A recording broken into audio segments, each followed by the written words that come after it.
Esta estructura cavernosa tenía la altura de un edificio de 15 pisos. Nuestros investigadores quieren saber cómo se las arreglaron los constructores del templo para erigir tal edificio con las herramientas y grúas tan primitivas de la época. Es evidente que se habría requerido gran cantidad de mano de obra. Los relatos dicen que debido a la condición sagrada de cada piedra del edificio, 1000 sacerdotes fueron adiestrados como canteros. El Dr. Guy Stabile ha identificado rastros de las canteras. Es increíble que esta curva se haya conservado tan bien. En una gruta a 3 kilómetros de Jerusalén ha encontrado una serie de marcas de cincel. Tienen la misma forma que las piedras usadas para construir el monte del templo de Herodes. Aquí podemos ver una línea horizontal y aquí abajo otra vertical. Se ve el filo de cada una. Usaron picos para ir haciendo las hendiduras y barras para hacer palanca y arrancar la piedra de la cueva, de la pared de la cueva. Algunas de esas herramientas se siguen usando hoy. Pero en la época de Jesús, los trabajadores no disponían de camiones o excavadoras. Aquí se ve que a partir de la marca del cincel hay una línea muy clara. Cuando se sacaba la piedra, se podía dar la forma exacta que querían los arquitectos. Todo eso se hacía aquí, porque después había que arrastrar los bloques hasta el monte del templo o a otra zona de construcción. Si se eliminaban las partes innecesarias, tendrían que arrastrar mucho menos peso. Fueron muy prácticos. El transporte requirió de una combinación de fuerza bruta e innovadora ingeniería.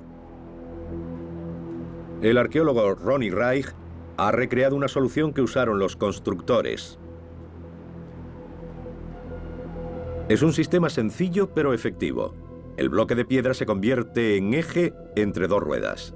10 hombres podrían llevarlo rodando.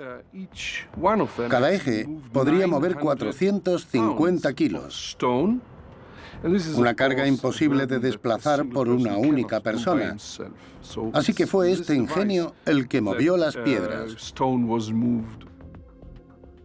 Una vez trasladadas, todavía quedaba colocarlas en el lugar indicado. Cada bloque pesaba aproximadamente 10 toneladas. Se usaron sencillas grúas para elevarlas. Hemos construido un bípode con cuerdas y poleas. Las cuerdas se pueden mover con palancas. 8 personas pueden subir esta piedra a 1, 2 o 3 metros de altura y dejarla en su sitio suavemente. El resultado final sería majestuoso. Pero hay algo de misterio en la construcción del templo.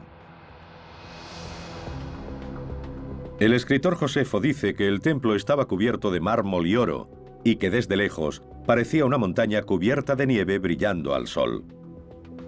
Algunos investigadores modernos lo encuentran difícil de creer. La razón es que no había mármol en Israel, en la antigua Palestina. No existía. Tendría que haber sido importado de otros lugares como Turquía o Grecia, y hay muy poco mármol importado durante la época de Jesús. Fue mucho después cuando empezó a traerse en cantidades importantes. Hillel Geba puede haber encontrado la respuesta. A cierta profundidad bajo el Jerusalén contemporáneo, ha encontrado las ruinas conservadas de la casa de una persona adinerada.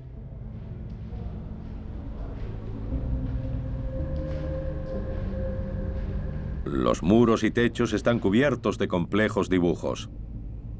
Y estos muestran que los constructores de Jerusalén trabajaron el yeso creando la ilusión de que era piedra. Este muro ha sido tallado para imitar los bloques que conformaron los muros del monte del templo. Esta es una imitación en escayola de la construcción de grandes bloques. Cada bloque tenía un marco. Está en blanco. sin decoración, pero hay otros ejemplos que la tienen.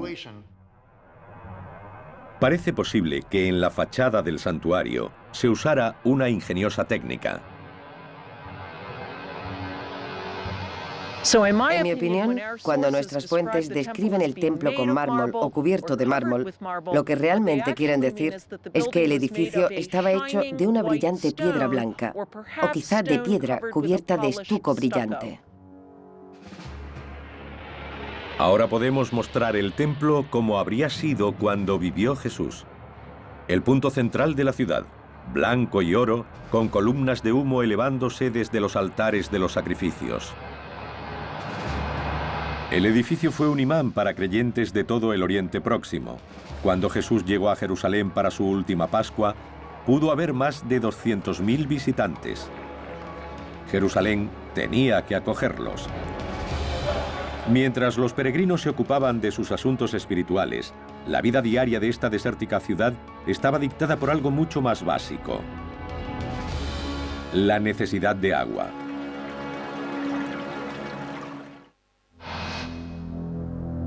La tradición dice que una semana antes de su muerte, Jesús hizo su entrada triunfal en la ciudad de Jerusalén. La multitud se congregó para darle la bienvenida, cantando y agitando palmas. Muchos eran sus seguidores, pero la ciudad ya estaba llena de gente que había llegado para celebrar la fiesta de la Pascua. La población normal de Jerusalén en tiempos de Jesús era de algo menos de 30.000 personas. Pero durante la época de las fiestas, en ese caso la Pascua, podía llegar a haber 10 veces más, unas 300.000. En ese momento Jerusalén era el asentamiento de mayor crecimiento de Oriente Próximo. Recibía más de 1 millón de visitantes al año. Nuestros investigadores han intentado hacerse una idea del probable aspecto de la ciudad y de cómo lograban acoger a aquel enorme flujo de gente.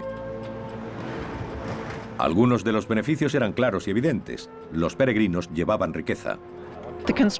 La propia construcción del templo generó mucho dinero.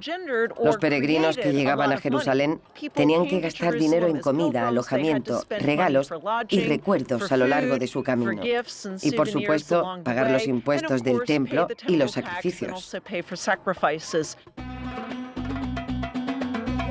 Décadas de excavaciones en el muro occidental del templo han descubierto los restos de una calle de 9 metros de ancha y 900 de larga, que funcionaba como un centro comercial.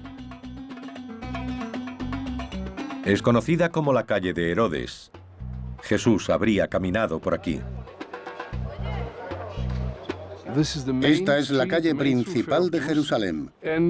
Hay que imaginarse el gran número de personas que venían aquí para comprar y vender en los muchos puestos callejeros.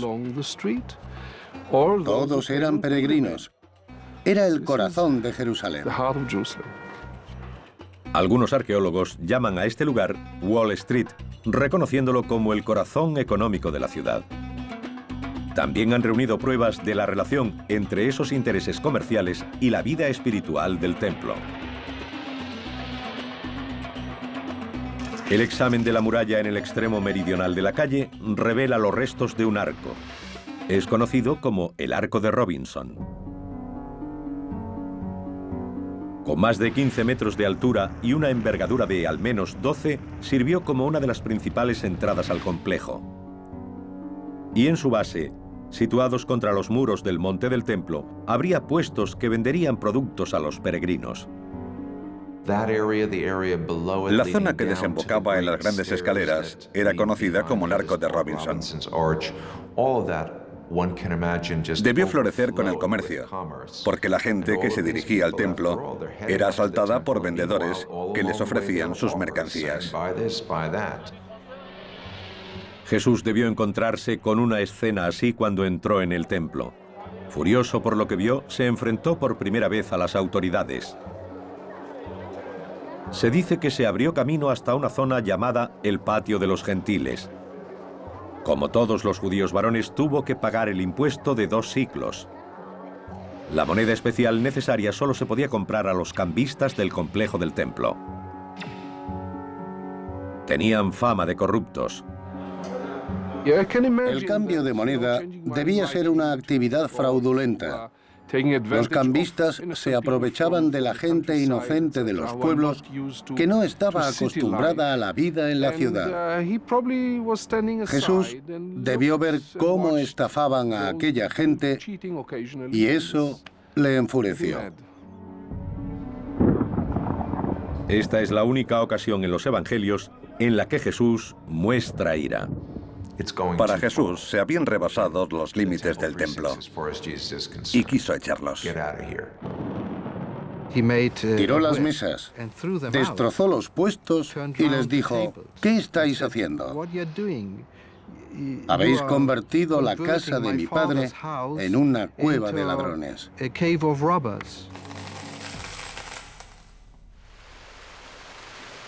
Los peregrinos proporcionaban ingresos a la ciudad, pero también tenían que recibir cosas a cambio. Y el recurso más valioso de Jerusalén era el agua. Jerusalén era y es una ciudad desértica. Está a 760 metros sobre el nivel del mar. El río más cercano está a 40 kilómetros de distancia. ¿De dónde conseguían esos miles y miles de personas agua para beber? Había 30 cisternas de agua de lluvia repartidas por la ciudad. La más grande albergaba un volumen equivalente a 20 piscinas olímpicas, y aún así apenas se cubría la demanda. Debían congregarse alrededor de las cisternas. Esperaban su turno porque había poca agua y muchos peregrinos. La gente no solo necesitaba agua para uso doméstico. Necesitaban una cantidad enorme para las purificaciones. Tenían que estar puros para subir al templo y visitarlo. Como parte de sus prácticas religiosas diarias y especialmente antes de ir al templo, todos los judíos debían lavarse en lo que se llamaba agua viva. Jerusalén tenía muchas piscinas diseñadas para este propósito llamadas mikvahs. En la más grande y frecuentada, la piscina de Siloé, fue donde Jesús hizo uno de sus últimos milagros. El Evangelio de San Juan nos dice que Jesús curó a un ciego. Cogió tierra del suelo, escupió, le untó el lodo en los ojos y le dijo: ve y lávate en la piscina de Siloé.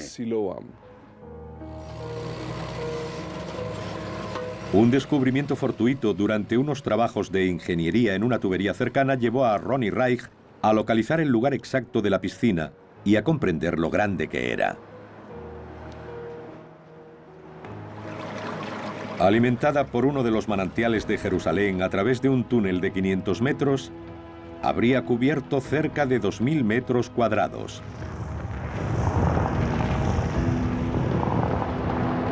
Si Jesús curó a un ciego en esta piscina, la historia de este milagro pudo ser conocida por millares de personas y se extendería por toda la ciudad. Fue un desafío público a las autoridades de Jerusalén. A continuación veremos los lugares en los que habría ocurrido el enfrentamiento final.